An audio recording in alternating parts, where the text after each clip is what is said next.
In recent years, a Chinese company has thrived in the ultra-fast online fashion industry, reaching a valuation of $66 billion in 2023 and controlling 40% of the United States market, revolutionizing the market and surpassing companies like Zara and H&M. Shein, known for its $2 t-shirts and $7 pants, offers even lower prices than its competitors.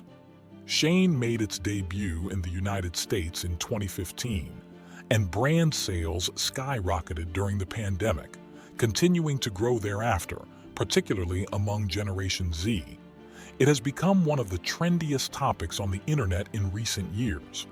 It seems like everyone is doing these shopping videos on TikTok and YouTube, especially on TikTok, sharing all the new clothes and accessories they recently bought from Shein. Growing sixfold in 2 years, surpassing even Amazon, it is the most downloaded shopping app in the United States. Its annual sales are estimated to have grown about 10 times in the last 5 years, currently in the range of $30 billion. In April 2022, Shein had a financing round that valued it at $100 billion, an almost unprecedented figure for a relatively new private company like this. Shein takes fast fashion to a different level, always tuned in to micro-trends.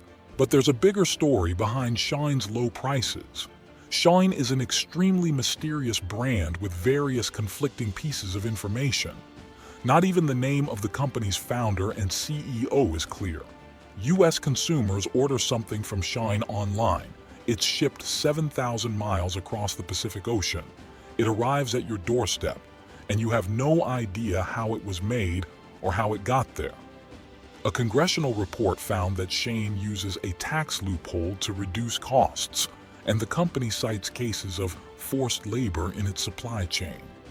Throughout its existence, most of Shein's 6,000 suppliers have been in China, meaning that most of the things you buy on the website were manufactured in that country, and the conditions in some of these factories have been questionable. Violating local labor laws by working long hours, with employees being paid $20 a day, often working up to 18 hours a day, with only 1 day off per month. The biggest controversy involves Shein's impact on the environment. This has been a continuing concern throughout the fast fashion industry.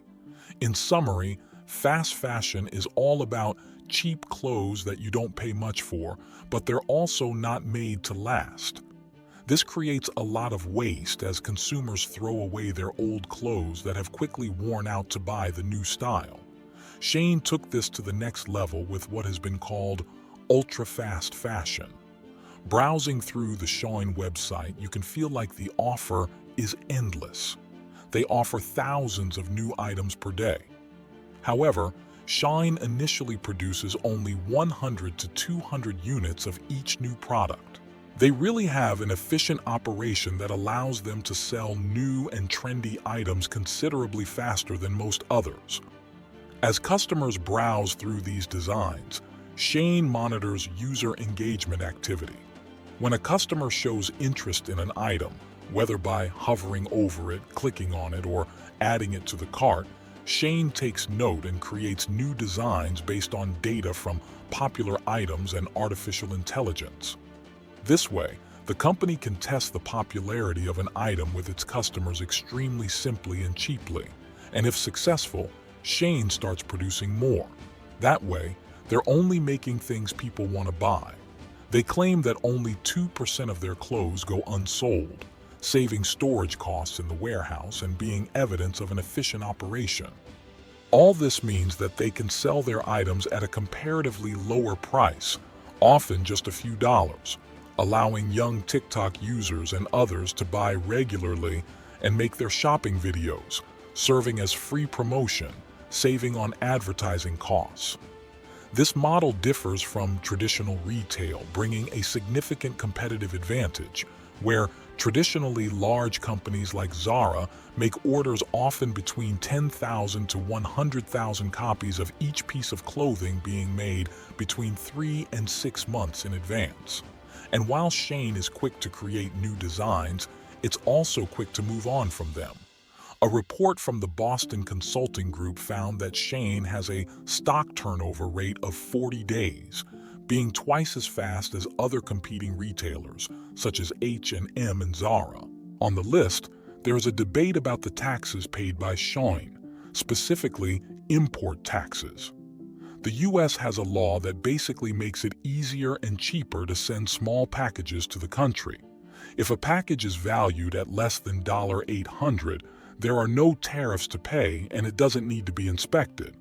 In a 2023 UBS report, it was found that the average Shein buyer in the U.S. spent about $100 per month on women's clothing.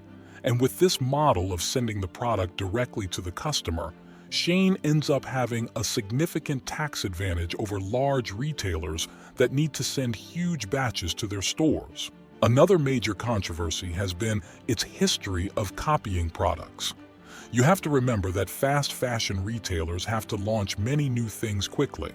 They really have to keep up with the latest trends, so literally thousands of new items are posted on their website daily.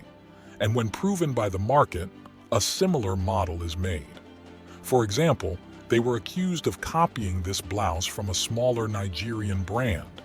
The original company sold it for $330, while Shein's version was sold for $17.